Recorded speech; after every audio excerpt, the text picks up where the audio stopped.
Di episode Ngulas Bis kali ini kita akan membagikan tentang perjuangan beberapa pendiri perusahaan otobis yang merintisnya dari bawah dengan penuh ketekunan.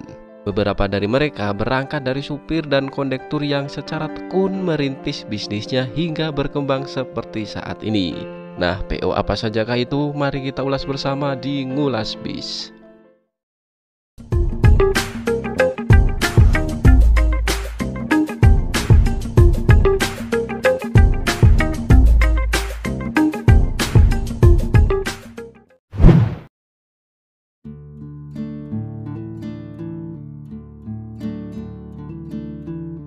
PO Fajar Riau Wisata didirikan oleh Welfa Hendra yang bekerja sebagai kondektur bis dan supir bis pariwisata di tahun 2000-an. Bekerja sebagai supir bis memupuk keinginannya untuk memiliki usaha transportasi. Dengan hasil tabungannya, ia akhirnya membeli satu angkot pada 2011. Melihat bisnis angkotnya tidak berkembang, ia pernah menjajal usaha rental mobil hingga memiliki 3 unit. Kemudian, Welfa melihat ada peluang bisnis di usaha bis. Ia kemudian menjual salah satu mobil rentalnya sebagai modal membeli bis. Setelah 6 bulan beroperasi, usaha bis yang dijalankan sudah merasakan keuntungannya. Akhirnya, ia menjual seluruh mobil rentalnya untuk modal membeli bis lagi. Selama hampir menginjak 2 tahun berjalan, Welfa sudah memiliki 3 unit bis. Usahanya kemudian dijadikan perseroan terbatas atau PT agar semakin berkembang. Kini ia sudah memiliki 27 unit pariwisata di bawah payung PT Fajar Riau Wisata.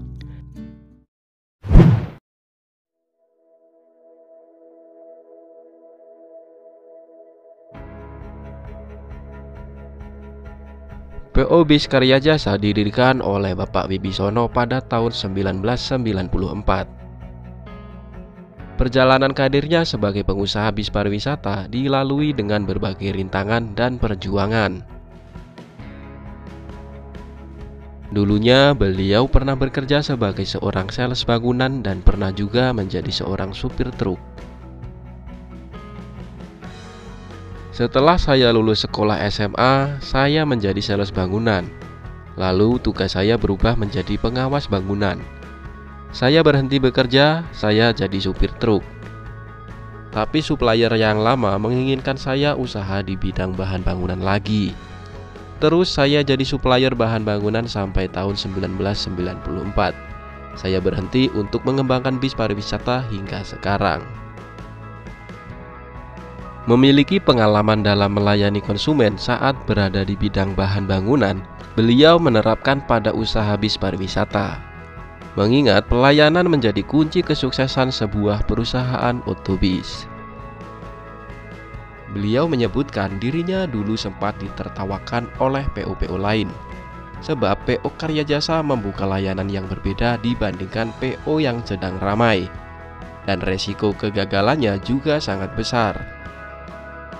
Akhirnya mereka yang menertawakan sekarang harus menerima kenyataan bahwa PO Karya Jasa mampu sukses dan masih bisa bertahan hingga terus berkembang. Dari yang semula hanya bisa membeli bis bekas, PO Karya Jasa kemudian bisa membeli bis-bis baru hingga kini jumlahnya menjadi 100 unit.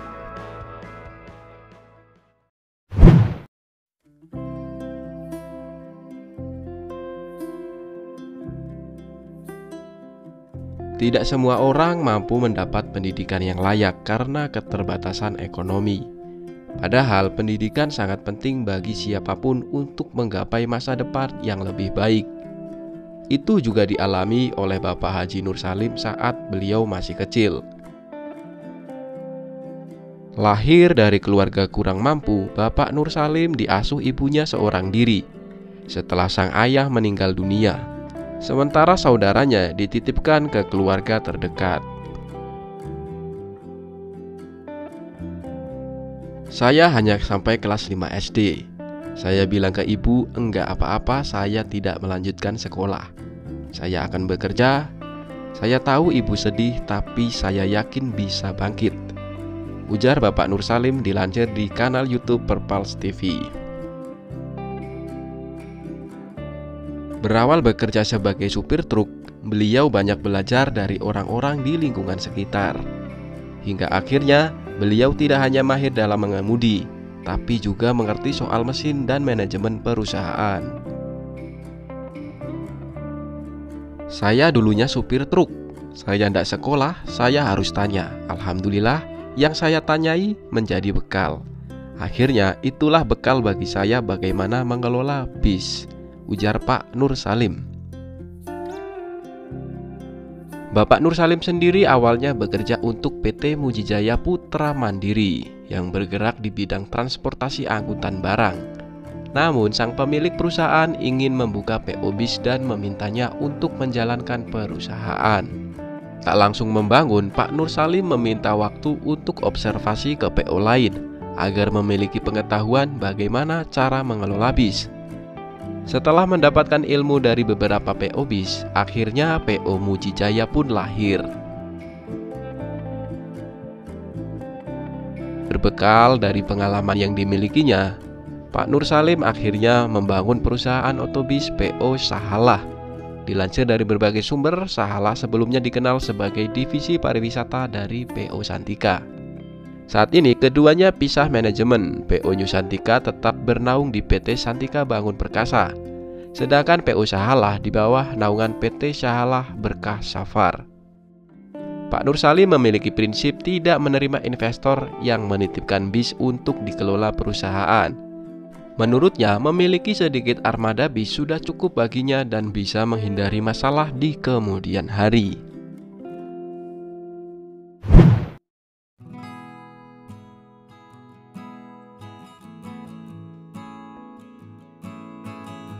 Kisah berdirinya PO Haryanto bermula dari kegigihan seorang tentara yang memiliki berbagai pekerjaan sampingan, yakni supir angkot dan bekerja sebagai agen tiket bis. Saya tahun 1984 sudah menjadi supir angkot sampai tahun 1997-an, kata pemilik PO Haryanto Haji Haryanto saat ditemui Detik Oto di Kudus, Jawa Tengah. Beliau terpaksa harus menjalani pekerjaan sampingan sebagai supir angkot lantaran desakan kebutuhan ekonomi. Berjalannya waktu, Haji Haryanto memandang transportasi akap sebagai bisnis yang cukup menjanjikan. Beliau pun menjual angkot-angkotnya yang berjumlah sekitar 100 unit untuk kemudian uang hasil penjualannya digunakan untuk kredit bis-bis berukuran besar. Pada tahun 2002, beliau mendirikan PO dengan namanya sendiri, yakni PO Haryanto. Saat itu, PO Haryanto memiliki 5 armada perintis untuk melayani trayek Cikarang-Tangerang. Tapi itu gagal karena memang tidak sesuai dengan tujuan saya. Alhamdulillah setelah gagal, saya membangun lagi 2004. Saya pindah rute ke Jawa Tengah, ujar Pak Haji Haryanto.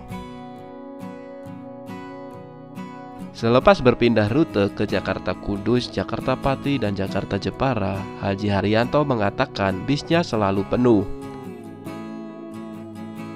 Haji Haryanto sendiri dikenal sebagai sosok yang dermawan dan selalu taat kepada ajaran agama.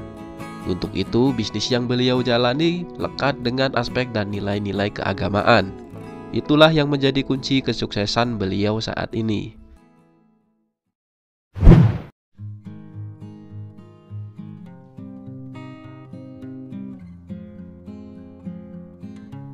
Perusahaan otobis yang berpusat di Palur, Karanganyar, Jawa Tengah ini didirikan oleh seorang pengusaha yang pernah bekerja sebagai kondektur bis. PO Rosalia Indah lahir berkat usaha kerja keras pasangan suami istri yang sederhana, yaitu Bapak Justinus Suroso dan Ibu Justina Rahyuni Suroso, yang mana pada tahun 1983 membuka usaha angkutan travel dengan menggunakan armada Mitsubishi Kod Diesel yang melayani trayek Solo Blitar. Adi Mas Rosdian, putra dari Bapak Justinus Suroso, bercerita jika sang ayah membangun usaha layanan transportasi ini dari nol. Iya betul, beliau Pak Suroso dulunya kondektur.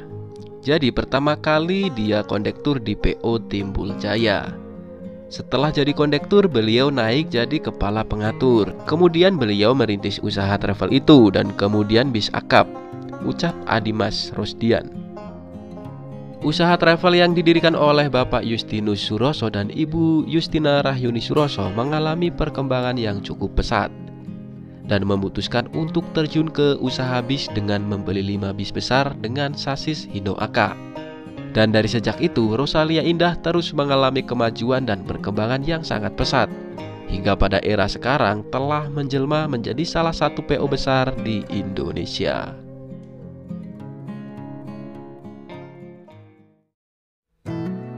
Nah, itulah tadi beberapa perusahaan otobis yang didirikan oleh orang-orang hebat yang berjuang dari nol. Dari mereka kita belajar bahwa orang hebat tidak dihasilkan melalui kemudahan, kesenangan, atau kenyamanan, tapi mereka dibentuk melalui kesungkaran, tantangan, hinaan, dan air mata. Oke, dan sampai di sini dulu episode Ngulas Bis kali ini. Makasih buat yang udah nonton. Wassalamualaikum warahmatullahi wabarakatuh.